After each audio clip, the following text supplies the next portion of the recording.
Bonjour à vous. Emmanuel Macron, dans son discours initial autour des mesures à prendre suite à la pandémie de coronavirus, a annoncé justement dans son discours à 7 reprises que nous étions en guerre. Et c'est vrai qu'à ce jour, 1er avril 2020, il y a plus de 3000 morts en France.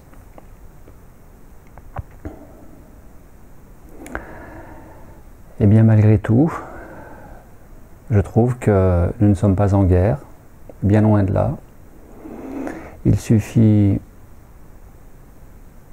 simplement de prendre quelques instants, de se recentrer et de sentir, de goûter à l'énergie ambiante, à la qualité de l'air, à la vibration de l'atmosphère. N'avez-vous pas remarqué cette qualité de présence depuis le confinement? N'avez-vous pas remarqué que du fait que la France soit au ralenti, très au ralenti, qu'il y a cette densité ambiante, environnante, qui est particulièrement agréable. Alors c'est vrai, le coronavirus tue malgré tout, jusqu'à la preuve du contraire, pour une extrême minorité d'entre nous. Le coronavirus ne fera que quelques milliers de morts, ce qui n'est absolument rien comparé à ces centaines de milliers de morts tous les ans dus au paludisme. Pourquoi je parle du paludisme? Tout simplement parce que il semblerait que le traitement numéro 1 privilégié par le professeur Raoult pour le coronavirus ou le Covid-19 soit la chloroquine, l'hydrochloroquine comme vous le savez. Et l'hydrochloroquine est un antipaludéen de synthèse, donc indiqué pour le traitement du paludisme ou la prévention du paludisme. Médicament que moi-même j'ai pris pendant des semaines lors de tous ces voyages que j'ai faits en Orient, en particulier en Inde, en Thaïlande, lors de mes 30 dernières années. J'ai pris ce médicament pendant des semaines en prévention du paludisme et je n'ai jamais été malade, absolument jamais été malade du fait de prendre ce médicament. Je n'ai jamais connu le moindre symptôme. Alors c'est vrai qu'il y a toute cette polémique parmi nous. Le confinement est justifié pour les uns, bien évidemment, pour toutes ces personnes qui se nourrissent de la peur de mourir, le confinement est tout à fait justifié, jusqu'à pour ces personnes de conduire seules dans leur voiture et de maintenir le port du masque alors qu'elles sont toutes seules dans leur voiture, ce qui me paraît bien excessif.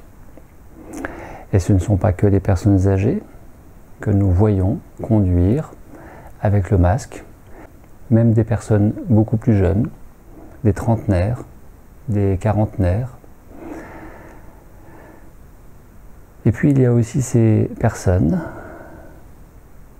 dont je fais partie, qui considérons que le confinement est excessif, ici même en France, quand nous voyons ce qu'est le confinement en Suisse, qui est beaucoup plus light, ce qui n'empêche pas les gens de travailler, quand nous voyons ce qu'est le confinement en Belgique.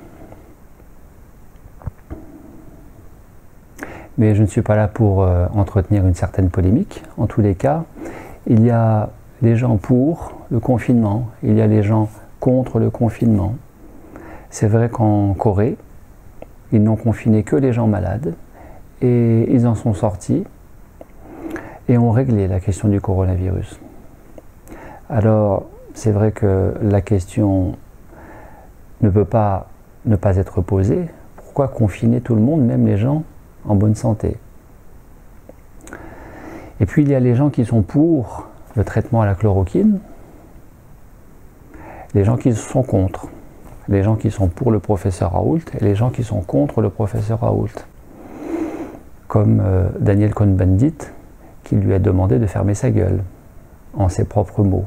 Pour autant, merci au coronavirus, merci à ce confinement, merci à ces périodes troubles que nous vivons tous à la même enseigne, que nous soyons riches, que nous soyons pauvres, que nous soyons malades, que nous soyons en bonne santé, que nous soyons hommes, femmes, enfants, tout le monde est à la même enseigne depuis l'explosion du coronavirus, et je trouve que c'est une très bonne chose, car qui dit confinement dit slow life imposé par l'État, dit lever le pied imposé par l'État, dit prendre davantage soin de soi imposé par l'État. Le travail n'est plus la priorité. Grâce au coronavirus, ce que l'État lui-même n'a pas réussi à faire, ce que les gilets jaunes n'ont pas réussi à faire, ce que les syndicats n'ont pas réussi à faire, le coronavirus, le Covid-19, lui a réussi à le faire. Il a chamboulé l'ordre établi.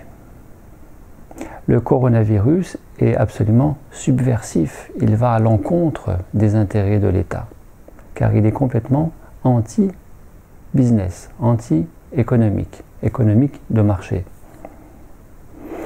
Grâce au coronavirus, nous connaissons un report des échéances électorales.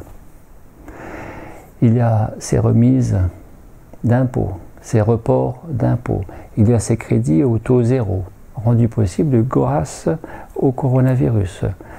Vous avez remarqué que le prix de l'essence à la pompe a nettement diminué, que la protection sociale est revalorisée. Avez-vous remarqué la qualité de l'air, comme je le disais?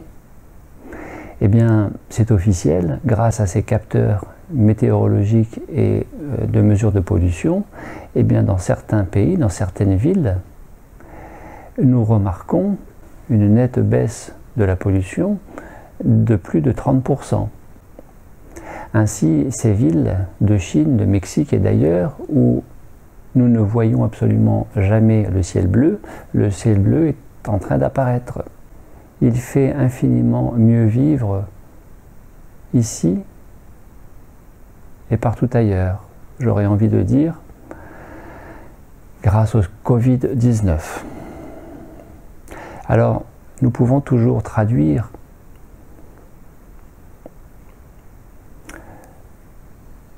ce temps imposé chez soi comme un confinement. Nous sommes confinés. Et c'est rester conditionné de parler en termes de confinement, de choses que nous subissons, comme nous pouvons avec un autre regard, une autre conscience, une autre ouverture face à ce qui nous est imposé, nous pouvons considérer ce confinement comme une aubaine, comme un privilège, comme quelque chose de fantastique que nous vivons tous en ce moment, qui est de l'ordre du privilège à avoir infiniment plus de temps que nous n'en avons jamais eu, finalement, pour prendre soin de nous-mêmes. Nous disposons de tellement de temps pour faire ce dont nous n'avions peut-être pas eu de possibilité matérielle de réaliser grâce au Covid-19. Regardez comme nous pouvons non plus considérer le confinement comme un confinement, mais comme une retraite. Se retirer momentanément de la vie active, socio-professionnelle, en restant chez soi. Et finalement, en restant chez soi, de rentrer en soi. De rentrer en soi, car si nous ne pouvons pas aller à l'extérieur, nous ne pouvons qu'aller à l'intérieur, si vous le décidez. Et pourquoi faire aller à l'intérieur? Eh bien pour se poser, pour faire le point avec soi-même, pour faire le bilan avec soi-même. Où est-ce que nous en sommes avec nous-mêmes? De quoi est-ce que nous avons finalement le plus besoin, tous autant que nous sommes? Eh bien, de prendre davantage le temps, de respirer, de prendre le temps de faire les choses, certes qui nous incombent, nos obligations, nos contraintes, mais aussi ce à quoi nous aspirons, nos petits et grands plaisirs, la vie familiale ou la vie avec soi-même, grâce au Covid-19. Et puis regardez cette façon aussi de reconsidérer les choses. Le Covid-19, si nous appréhendions le Covid-19 sous l'aspect étymologique ou du langage des oiseaux, Covid-19, co vient de cum, le latin qui veut dire ensemble. Vide, eh bien c'est le vide. Évidemment, beaucoup de personnes sont pas très à l'aise, voire complètement mal à l'aise avec le vide. Le vide fait peur le plus souvent car il renvoie à ce envers quoi nous le, ou avec quoi nous le confondons, qui est le néant. Et bien évidemment, l'angoisse du néant, car l'angoisse du néant renvoie à la peur de la mort, générée par ce vide. Or, les sciences quantiques nous ont largement démontré que le vide n'était absolument pas vide, mais qu'il était déjà plein. Selon votre niveau de perception lié à votre niveau de mental versus niveau de conscience, d'ouverture, plutôt que de fermeture, limitation. Dualité ou unité? De quoi est-ce que nous avons le plus besoin finalement? De dualité ou d'unité? De peur ou d'amour? La réponse est toute faite, vous la connaissez aussi bien que moi.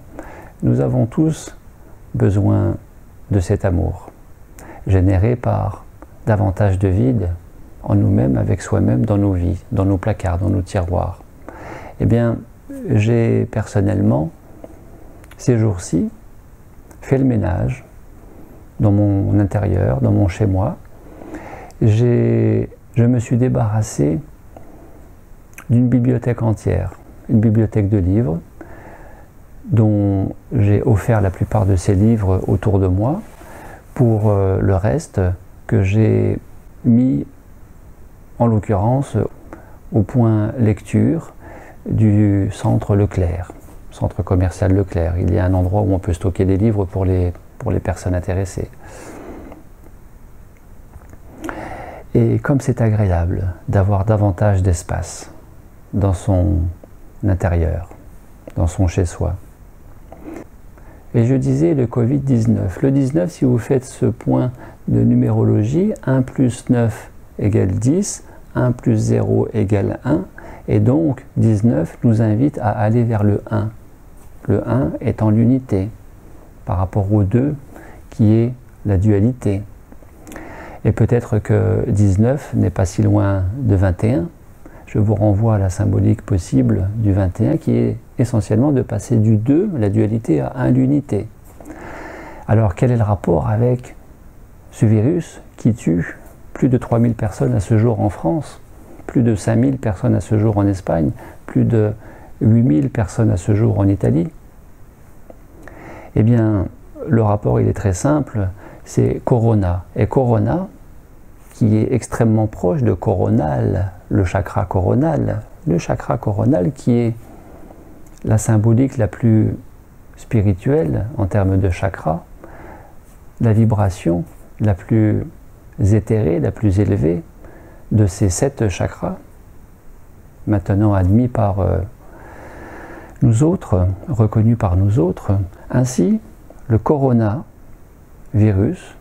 le Covid-19, il me semble, dans sa symbolique, dans une lecture propre au langage des oiseaux ou étymologique, nous invite à nous poser, à nous retirer de la vie active socio-professionnelle momentanément, de ralentir, de faire le point avec nous-mêmes et tout simplement de faire le ménage. De faire le ménage, de nous mettre à jour avec nous-mêmes, liberté de chacun, chacune à le faire ou pas,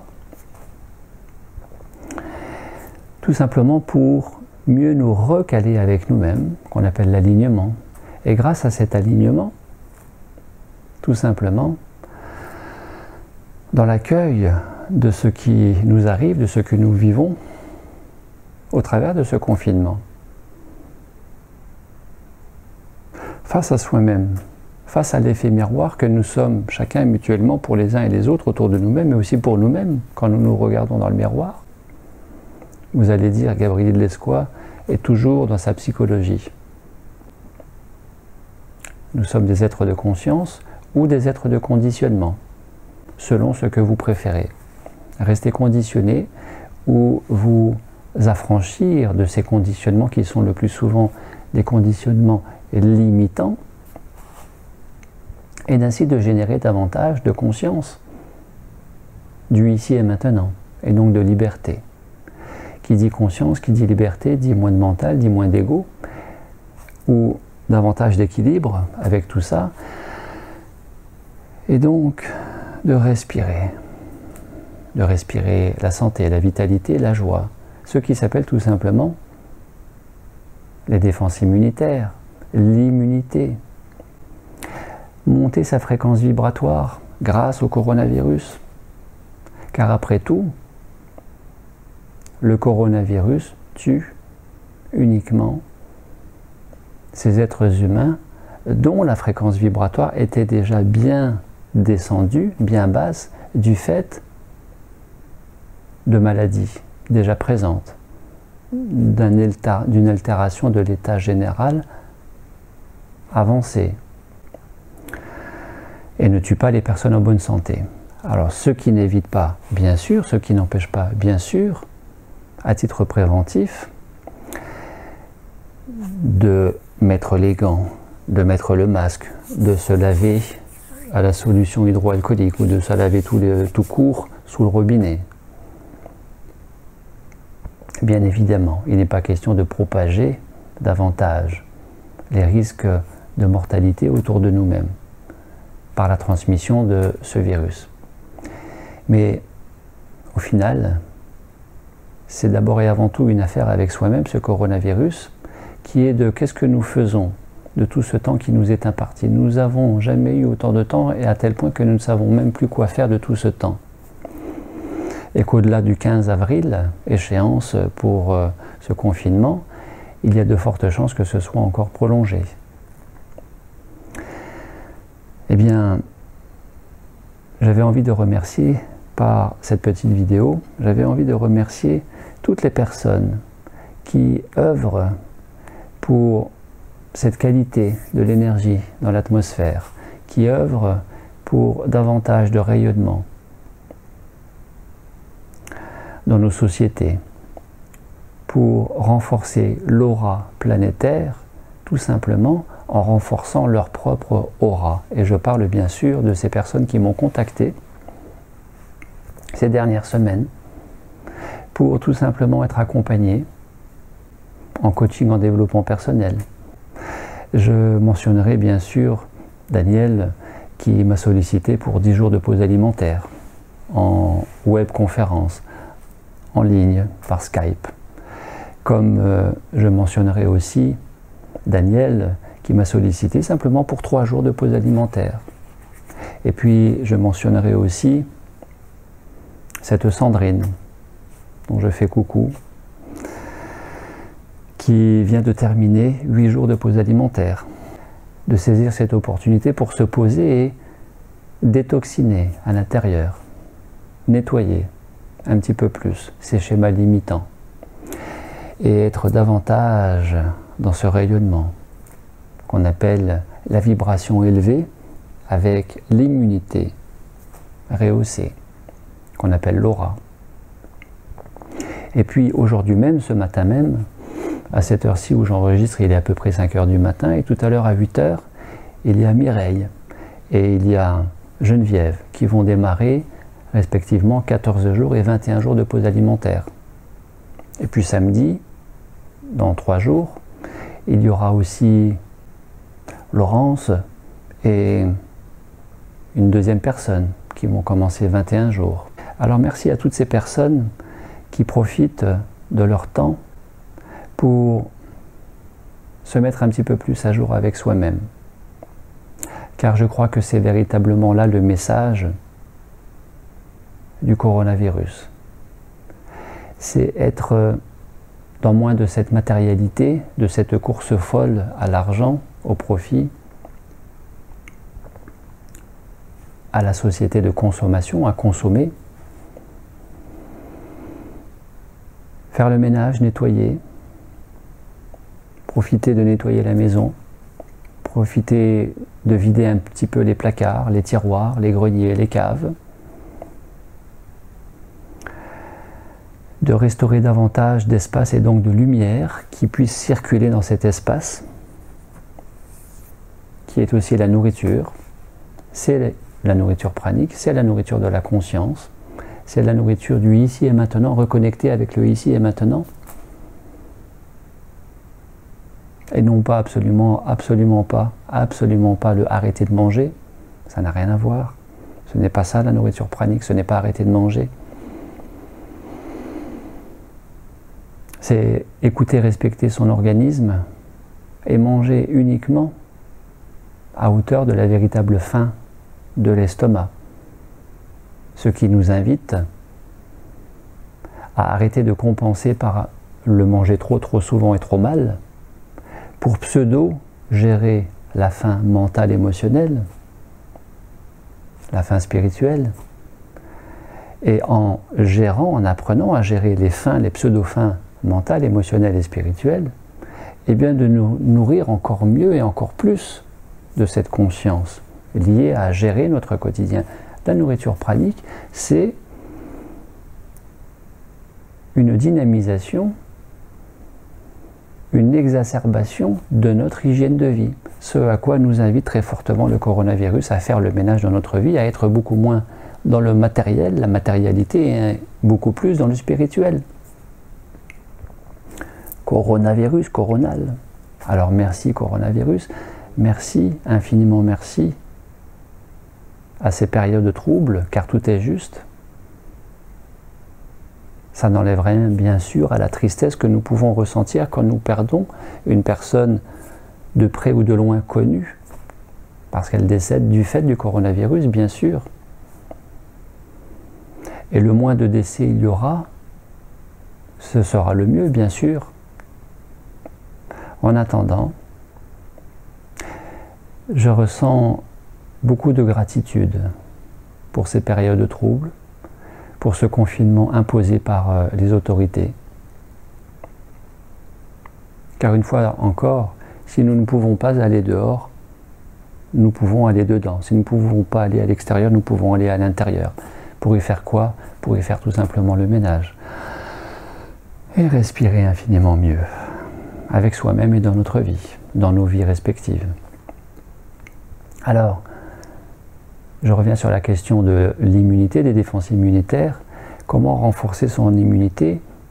Vous pouvez procéder à une pause alimentaire, me solliciter ou solliciter tout autre accompagnant, bien sûr. Et puis, à moindre mesure, vous pouvez renforcer les défenses immunitaires, bien sûr en faisant le ménage,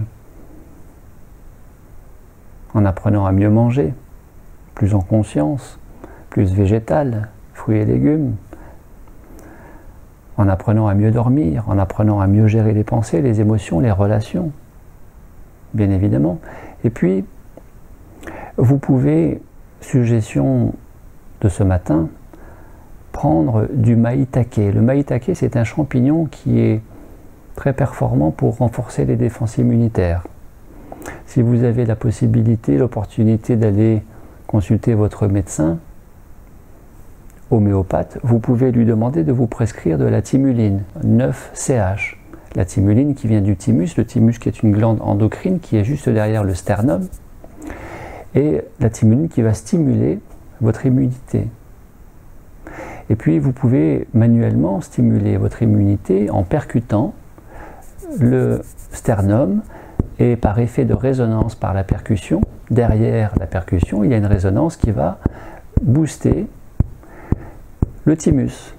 Et que quand vous regardez la télévision, quand vous discutez, quand vous ne faites rien de spécial, eh bien quelques minutes par jour, en conscience, vous allez percuter le sternum en imaginant que vous frappez à la porte du thymus qui est juste derrière pour activer les défenses immunitaires. Et maintenant, bien sûr, vous allez respirer en conscience. Imaginez que le thymus qui est derrière le sternum respire comme un poumon. et vous imaginez que vos défenses immunitaires augmentent, que votre aura se renforce. Merci à Janine Villaume, notre directrice de l'école d'infirmiers et d'infirmières de l'époque, en 92-95, qui est la première promotion mixte soins généraux et soins psychiatriques, à laquelle j'ai participé en tant qu'élève infirmier à l'époque à Saint-Dié, dans les Vosges, et Janine Villaume, dans ce module enrichissement des soins infirmiers, souvenez-vous, si vous regardez cette vidéo, chers ex-copains, copines de cette promotion, nous avions eu en 3e année de l'école d'infirmiers ce module optionnel, enrichissement des soins infirmiers, où Janine Villaume, la directrice, nous avait appris à renforcer nos défenses immunitaires, notre aura, en nous imaginant dans une bulle de lumière cotonnée, cotonneuse, un coton de lumière qui enveloppe tout le corps, et qui allait nous mettre en meilleure relation de protection immunitaire envers le malade à l'hôpital, malade envers qui nous nous occupions en tant que soignants. Et puis, tout simplement, vous avez la fameuse cohérence cardiaque. La cohérence cardiaque qui permet, le cœur inspiré se gonfle comme un poumon, le cœur expiré se dégonfle comme un poumon, qui permet de générer cette activité électromagnétique qui est largement démontrée par les neurosciences et en particulier par l'Institut HeartMath en Californie, qui travaille depuis 30 ans sur le sujet. L'Institut HeartMath, c'est un institut géré par des cardiologues et neurologues, et qui a montré que cette respiration imaginaire au niveau du cœur est tout à fait bonne, salutaire pour la santé, et que absolument tout le monde devrait pratiquer. Et puis, comme je l'avais évoqué dans cette vidéo, qu'est-ce qui baisse la fréquence vibratoire? Qu'est-ce qui baisse l'immunité? C'est la peur. Et c'est bien pour cela que M. Macron, notre président, a tout à fait tort de parler à 7 reprises de guerre. Nous ne sommes pas en guerre. Nous sommes en croisade pour la paix, pour la santé, pour la vitalité. Comme disait Mère Teresa, nous ne luttons pas contre la maladie, nous œuvrons pour la santé. Nous n'avons pas à lutter contre le coronavirus, nous avons à œuvrer pour la santé grâce au coronavirus qui nous amène non pas à davantage de peur, mais qui nous amène à être davantage en conscience avec soi-même. Tout simplement. Alors merci, gratitude, reconnaissance pour le coronavirus.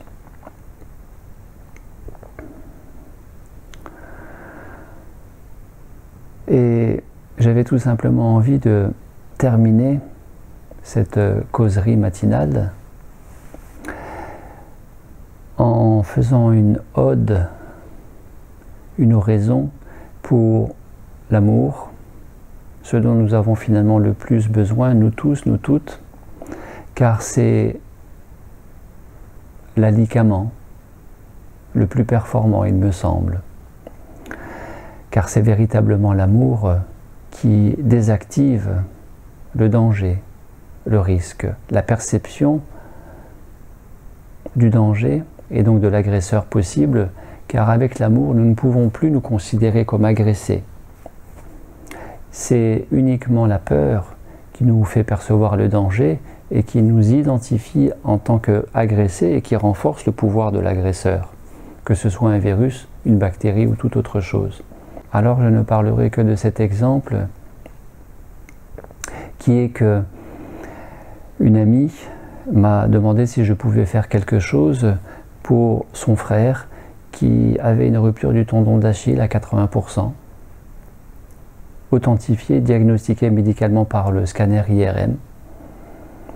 Et puisque j'étais ce jour-là en accompagnement en pause alimentaire pranique dans le Cantal avec un groupe, j'en ai parlé à ce groupe et nous avons placé le frère de cet ami virtuellement au milieu de notre cercle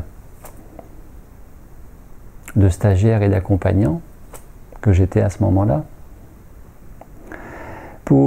sur la base du libre arbitre, de la liberté de le faire ou de ne pas le faire pour chaque personne présente à ce moment-là, ce jour-là, nous avons envoyé tout simplement cette énergie du cœur, énergie d'amour, au frère de cet ami qui devait se faire opérer de ce tendon d'Achille. Nous lui avons envoyé simplement du soutien, de la présence, du réconfort, de l'amour, et absolument rien d'autre que cela. Et 2 jours après,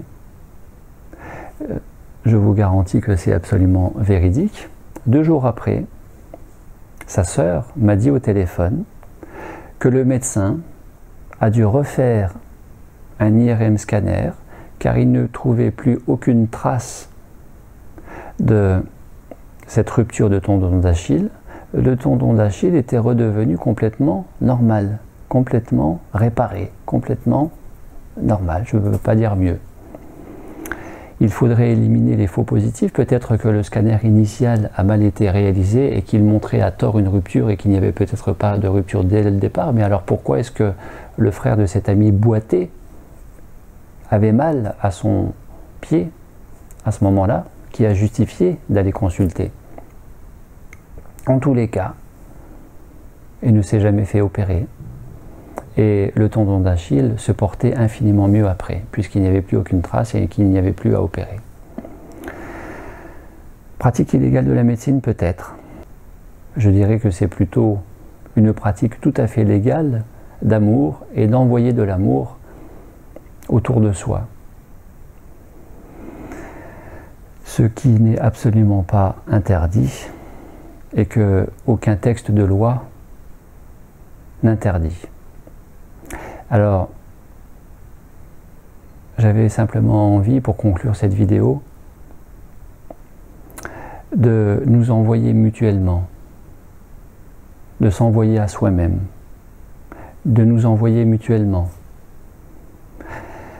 tout cet amour, tout l'amour dont nous sommes capables de nous offrir, de nous accorder à hauteur de notre estime de soi, il faut le dire, car c'est aussi ça la réalité.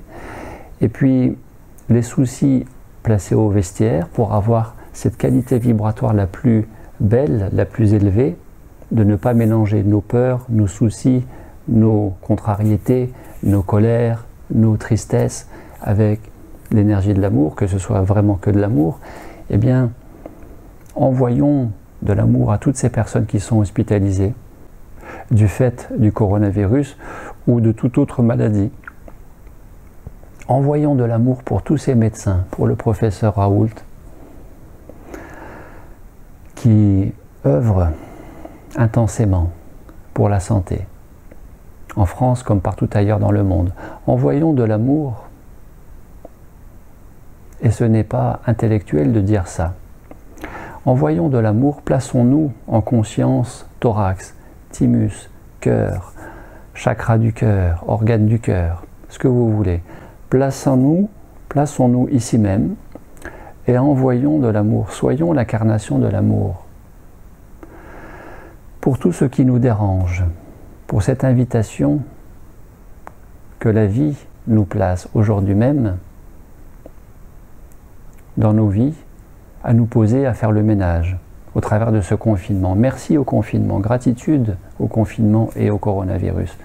Envoyons de l'amour pour tous nos dirigeants, pour Emmanuel Macron, pour Édouard Philippe, pour le ministre de la Santé, pour l'ex-ministre de la Santé. Envoyons de l'amour pour les autorités, pour la police, pour les gendarmes qui nous contrôlent dans la rue. Envoyons de l'amour à tous ceux qui nous dérangent, à toutes les personnes qui nous indisposent, à éventuellement nos pires ennemis, si vous avez des ennemis. Car, comme disait le Dalai Lama, notre pire ennemi est notre meilleur ami, car c'est celui-là, justement, qui va nous enseigner à être moins dans la dualité, plus dans l'accueil et donc dans l'unité de ce cœur rayonnant. Car le véritable médicament, au-delà de la chloroquine, c'est l'amour. comme le disait ce médecin gastro-entérologue que j'accompagnais en examen de coloscopie en tant qu'élève infirmier il y a des années, et qui disait, en réalisant cet examen auprès d'un patient, alors qu'il revenait d'un voyage du Tibet, il disait que, justement, le médicament qui guérit tout, c'est l'amour.